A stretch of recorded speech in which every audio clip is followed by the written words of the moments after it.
Hi, do you like my shirt? I love it. And I love my earrings that Mary made. They go nice with my new shirt, don't you think? Okay, I'm Mimi, right? Hence, um, Mimi on the Move is where we are. And we're finishing up the series today. This is incident number 11, but it's really going to be incident number 11 and 12. And there wasn't meant to be a 12, but hey, that was out of my control. I didn't create it. So anyways, it'll be incident number 12. All right, so incident number 11. If you're just like showing up here for the first time, you pretty much need to go back to incident number 1. And it's not very far. I think it's 3 videos before this because I've put several incidents in each video, just so the videos aren't too terribly long, each one. And this would have gone for a couple of hours if I'd have done that. So yeah, incident number 11 and number 12, even though it's not like on my list, it just happened yesterday or the day before or a few days before, whatever. It just happened, right? Okay. But according to these videos and how I'm presenting them, it would be yesterday, if that makes any sense. Anyways, it doesn't even matter, does it? All right. Incident number 11. Here we go. Most people in this community who know me know that once a month I make a 24-hour trip to the mainland to visit a friend. When I came home from my trip in January 2024, I came home to find,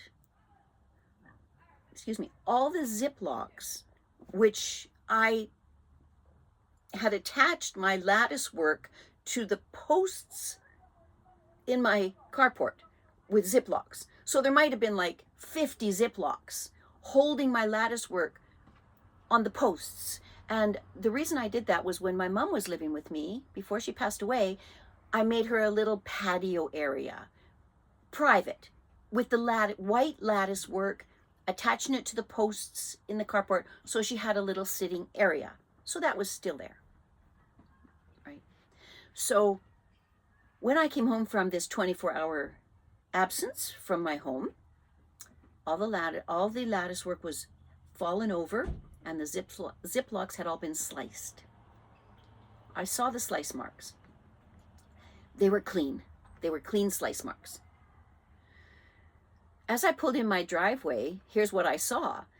I noticed my 4 by 8 foot, 4 foot by 8 foot panels of lattice fallen over. And it was upon inspecting it that I saw the slice marks on every single Ziploc that attached these panels to the posts. I still have a question mark over my head as to who would do such a thing and why would they do it. And it had to be somebody who knew I was away, because it would have taken a few minutes to get that done, I'm sure. Might even taken 15 minutes, I don't know. But they had to know I wasn't going to be showing up. Anyways, there are so many more stories that I could share, but I'm going to leave it at that. Well, yeah, I think, no, I'm going to tell you about yesterday. Well, it wasn't really yesterday, but yesterday. So, last week, when I was at class, getting class ready, the manager told me there would be a meeting in the patio, which is behind our class doors. And there's like big double wide glass doors that open wide up for cross ventilation. The exact same doors are at this side of the building and at that side of the building. So you open all 8 of them and you get cross ventilation with the fans circling in the ceiling. Then the ladies, it's hot, it's summertime. The ladies, it's easy to get overheated, especially seniors. We do cardio. We do 35 minutes of cardio after our warm up and before our strength and stretching. So they get heated up. They move. It's my job as an instructor to keep the room safe for them and to keep the workout modified for them. So I take all that in consideration before I even start teaching. What's the temperature? Is the floor space clean? Is the furniture moved out of the way? What kind of workout are they going to have today because the weather is like this or it's like that? How much ventilation do we need? And so on and so forth. So when the manager said that there'd be a meeting in the patio at 10:15, is what I was told, I thought, well, we better finish class at 10. The ladies will never mind if we finish at 10. They never do mind. And that way, there's 15 minutes for us to get the room put back together, and we can sit and get our coffee before the meeting outside even starts. It seemed to make sense to me. You can tell by my face it didn't go that way. About 9:45, all the doors are open, the fans are on, we're working, we're, doing our thing. H1, helper, and S go to the patio. They come around the building and go to the patio. And then their entourage comes with them, however many people they had to bring with them for this meeting. The meeting was going to be quite a few people there, right? 18 or 20 people or something, I'm told. So I didn't think anything of it, because I'm looking in that direction, all my participants are looking at me, so they didn't know those people had arrived.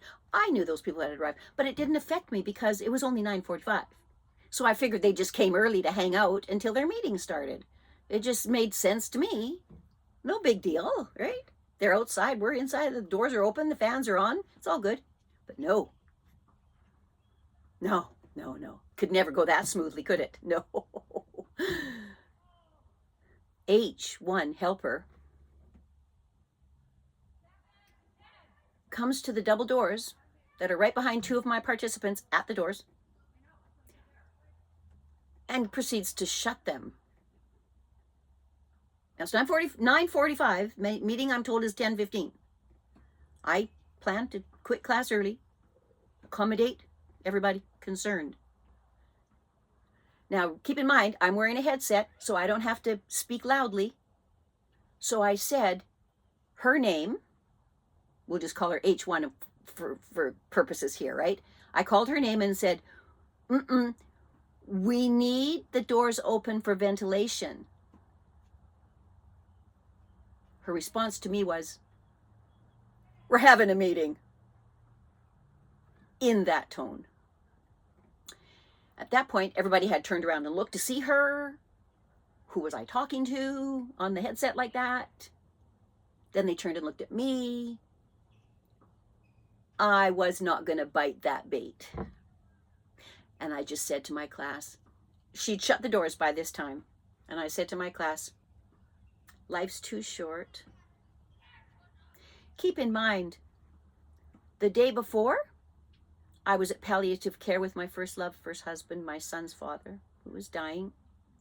And this was Friday. And after class, I'd be going directly back to palliative care to be with him. That's where my mind was. That's another reason I didn't mind finishing early. I'd get out of there early. So I said to the class, life's too short. Just leave it alone. We continued on with our class and finished at 10, like I said, instead of our normal 10:15. But during that time, not only did H1 helper shut the doors and there's a meeting, S, who was the wife of the husband that accused my son, blah, blah, blah. Now, the other doors weren't actually open all the way because when one of my participants saw what was happening, she must have pulled them a little bit closed, right? But that wasn't quite good enough for S. She had to come along and make an issue of latching the doors. I ignored it, and I didn't let on that it even happened. I don't even think anybody in class knew, but I knew, and she knew I knew, and that was fine. I don't care. But I know that there's people in that class that get sick and tired of watching this stuff. And then when I tell people that are in my life what goes on, people that I trust, there's some guys, some women, they're in my life. They know what goes on there. when I tell them what just happened, like, they go, what? What? Like, will it ever end with these people? And I go, no. It doesn't seem like it ever will. Anyways, so I'm finished my class on the Monday. That was like after the Friday, then the Saturday, Sunday. Now, keep in mind, my dear person in my life passed away Friday night, the night of the day this happened. So Friday night I was sad, of course. Saturday, I decided not to move anywhere. If my house, I'll leave it. We'll just stay parked on the side of the road. I don't even want to put the keys in the ignition today. I'm just going to just chill. And then Mary came by and uplifted me. We had a lovely visit, and I did a video on that day with her, and you've probably seen that. And then the rest of the day I was working on a little bit of video, a little bit of music, and then I was crying off and on, and just, grief, right? Grief, right? I was doing the grief. There was a lot of grief, a lot of remembering of times and moments with him, a lot of grief. Sunday was the same as Saturday. That's where my head was at. So after my class on Monday, I had come in here and I turned it on and put the AC on, and I was going to drive away. Manager came over to me and asked if I had 10 minutes. Of course I do. So I left the AC on, locked it up, and went into the office with both of the managers. They were so good. They were so amazing to ask me if there was any problems, blah, blah. Eventually we got into, I don't run to management for anything. If there's a issue I have or somebody has with me, I'll deal with that person. I don't go running to mommy and daddy and tattletale and make up lies and really. Well, that's what H1 helper did. Something had happened unbeknownst to me, because I was grieving for days. I was at the hospital. Unbeknownst to me, somebody wrote a letter to H1. And it sounded pretty bad. It sounded like they were giving her hell for her rudeness and lack of concern for the seniors in the group fitness class on the Friday prior. Management actually asked me if I knew anything about this letter. And I said, what letter?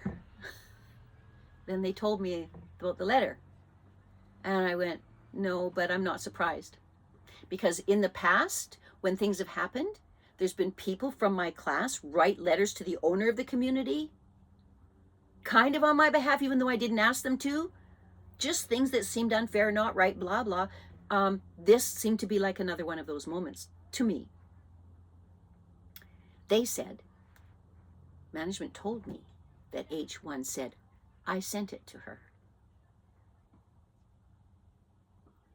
I don't even have her email address.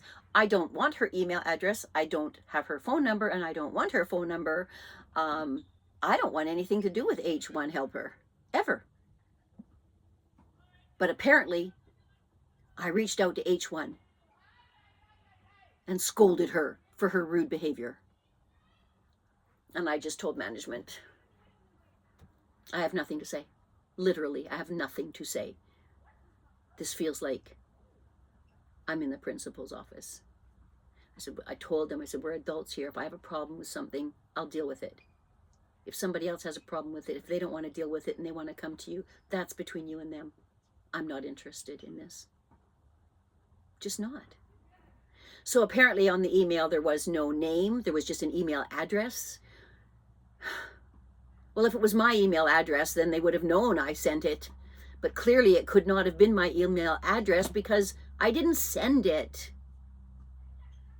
This is so frustrating. Like, this is never freaking ending.